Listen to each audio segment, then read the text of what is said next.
Awesome. All right. Welcome to the first live reaction, Select Start Fantasy Sports.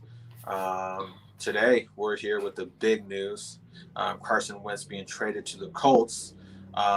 If you haven't, go check the channel.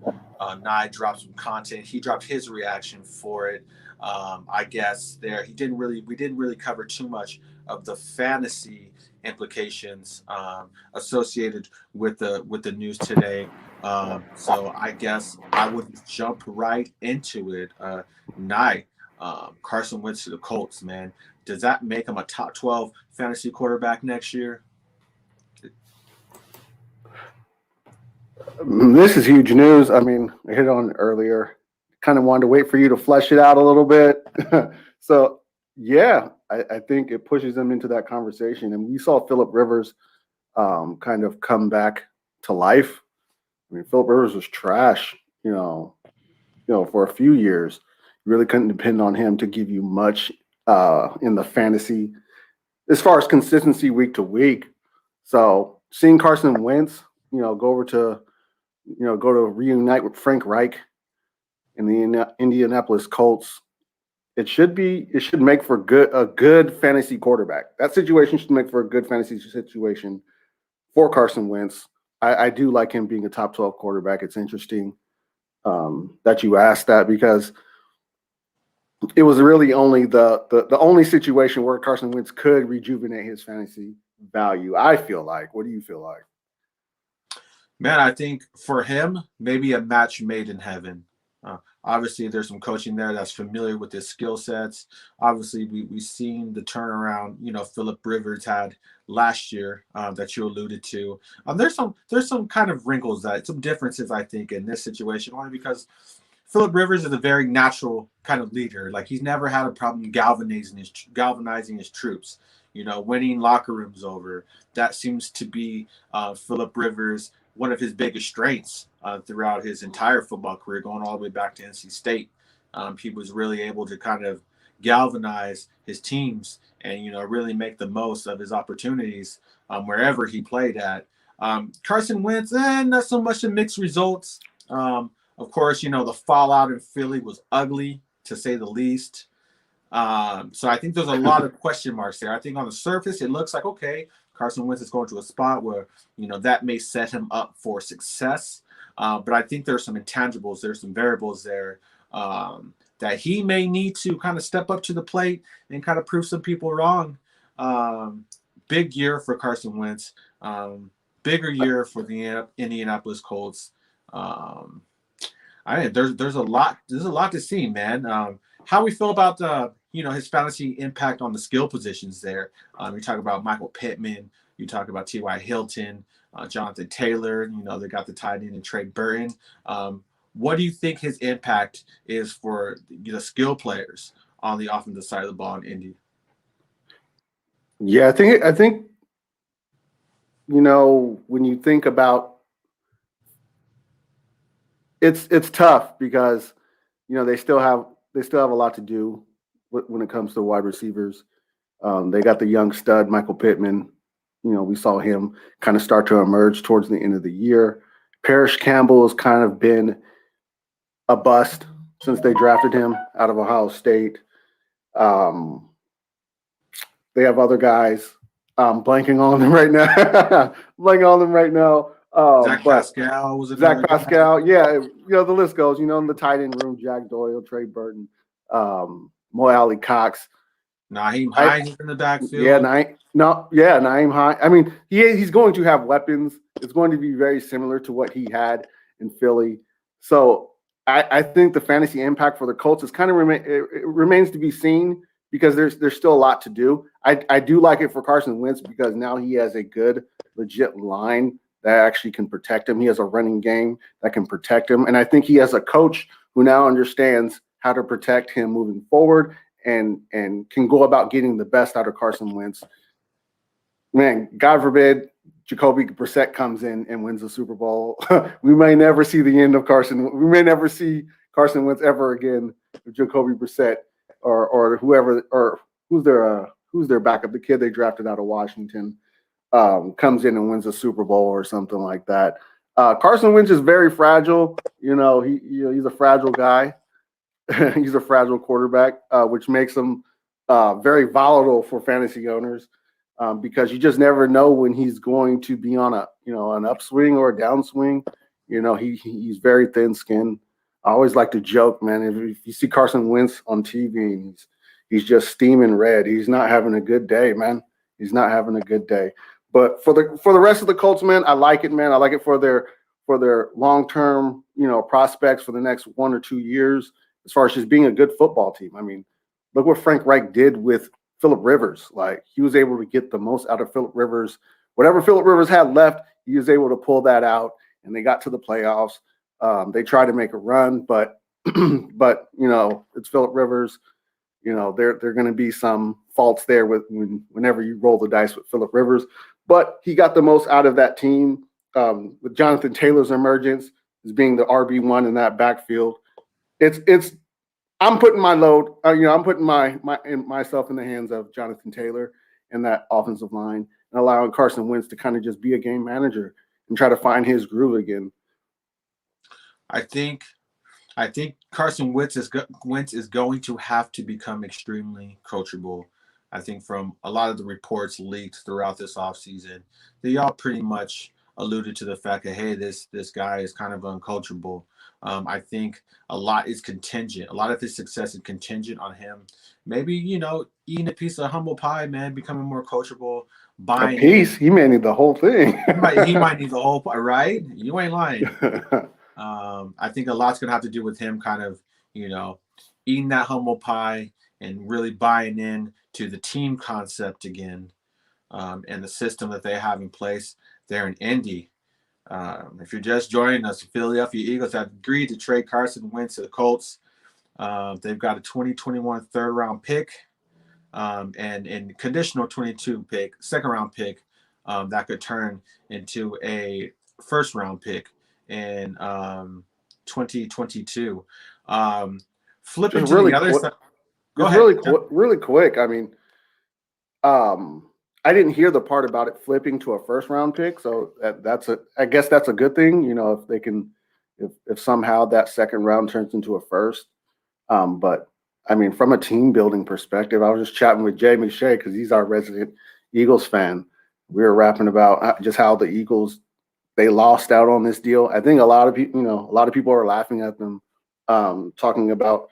I mean, they were aiming at getting a Matthew Stafford type deal, and I think the Colts called their bluff and realized the market for Carson Wentz wasn't what the Eagles were claiming to be, and the Eagles really had no choice but to settle for what the Colts were offering, and it just wasn't enough. Like, you got to come away with a little bit more, at least a first.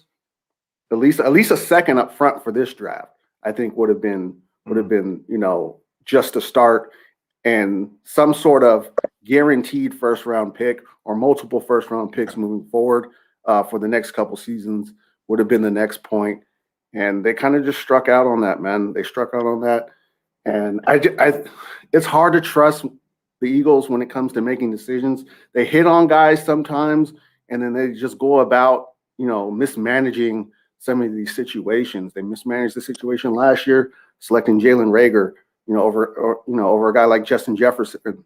Like, they've missed on a lot of guys, and I can't really have a lot of confidence in them hitting on this second round pick or this third round pick this year in the draft, and next year's second round pick, potentially a first.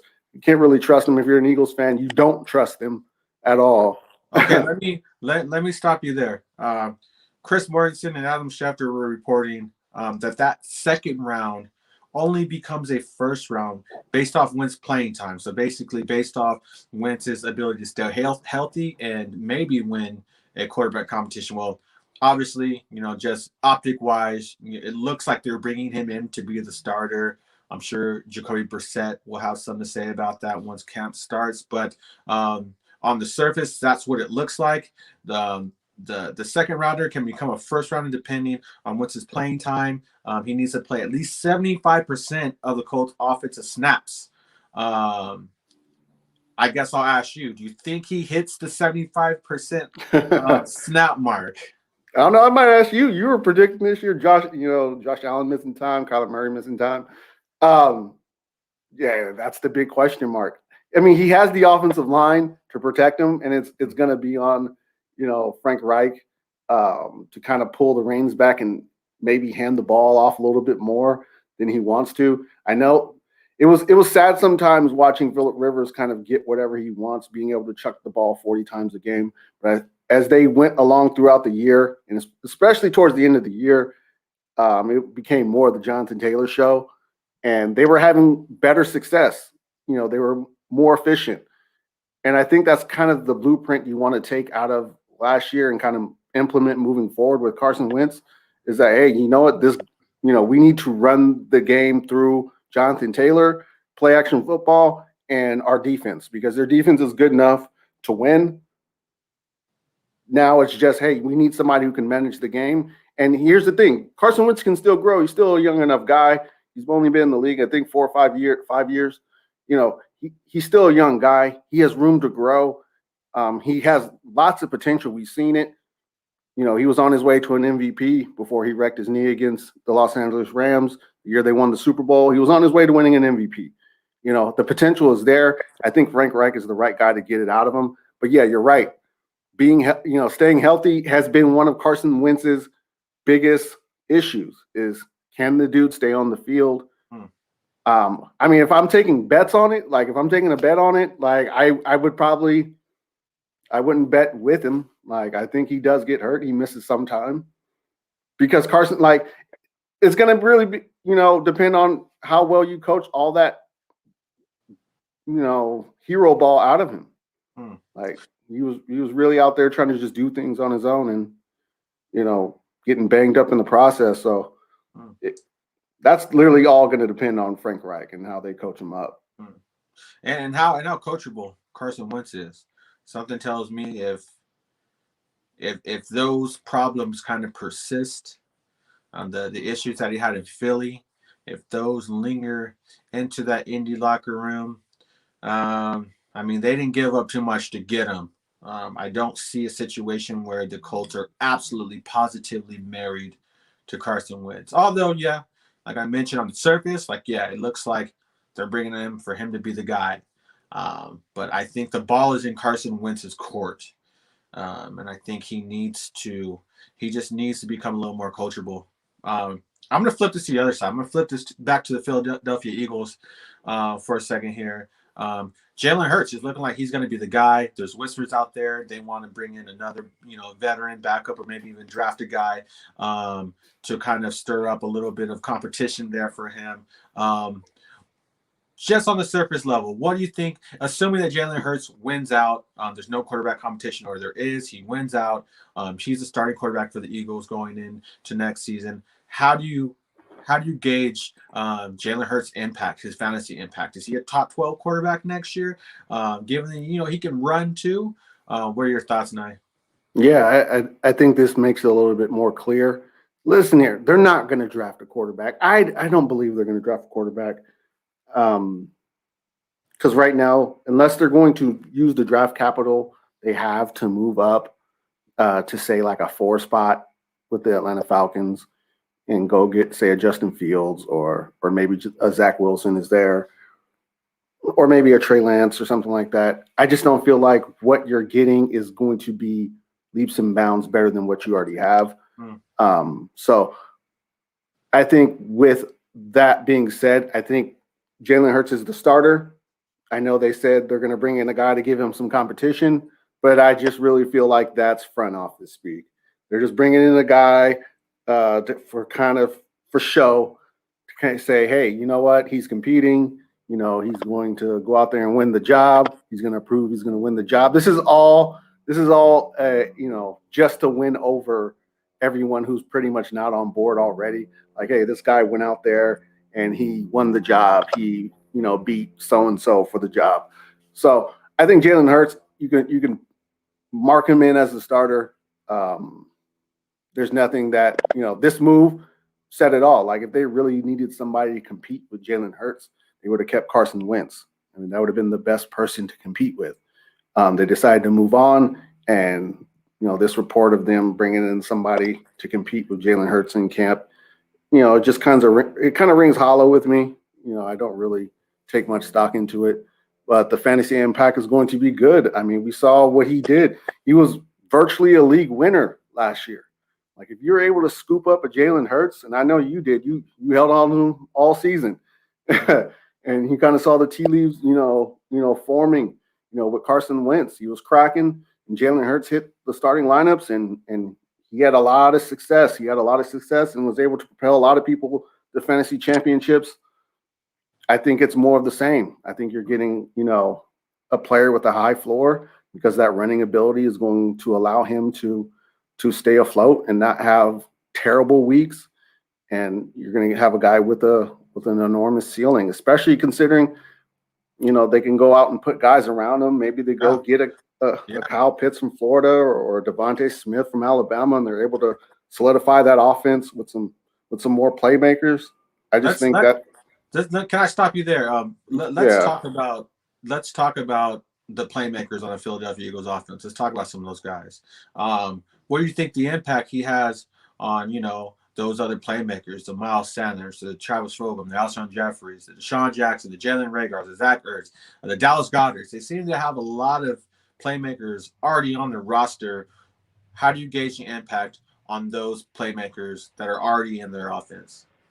Well, I think, Zach Ertz will be the next one to bounce, but but I think for guys like Dallas Goedert, I mean, we saw it last year. They were starting to, they were starting to connect, and it was, and with Miles Sanders arguably looked his best once Jalen Hurts hit the lineup. So I'm looking, at more of the same for those two guys. Like, those are your two cornerstones of your offense right there. Your tight end Dallas Goedert and your running back Miles Sanders. You're going to really have to give Miles Sanders some support as far as, maybe a backup running back, somebody who can spell him every once in a while.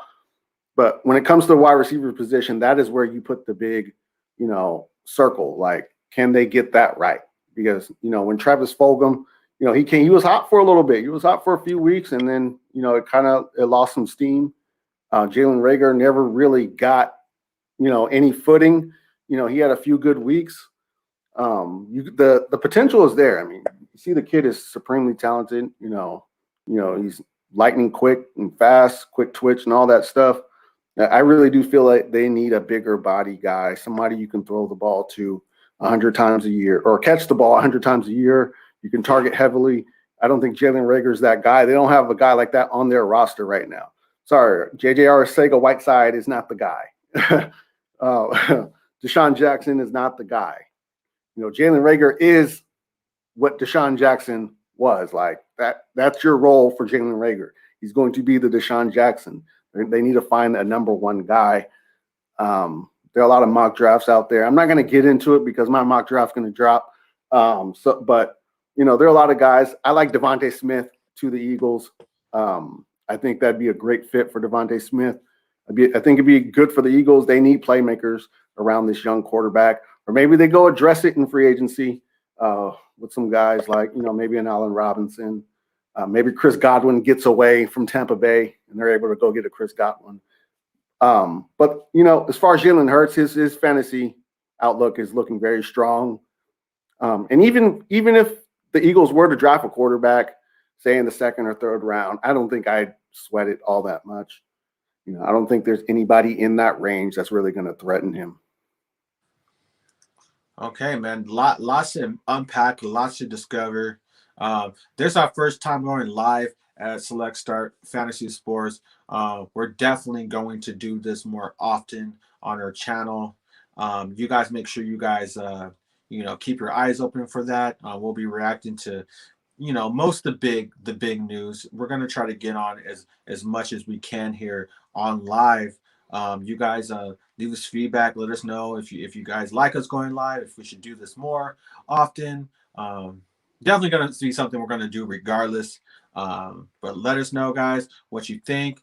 Also, he dropped a video on Carson Wentz that's on our channel. You can check that out as well. Again, we got Jay McShay. He's doing fantasy basketball on our channel too as well. Manager One. He's got his content rolling out on our channel as well. So lots and lots of exciting things for Select Start Fantasy Sports in 2021. You guys know where to come to stay plugged into it all. So I guess for myself and Nye, hey man, we out of here.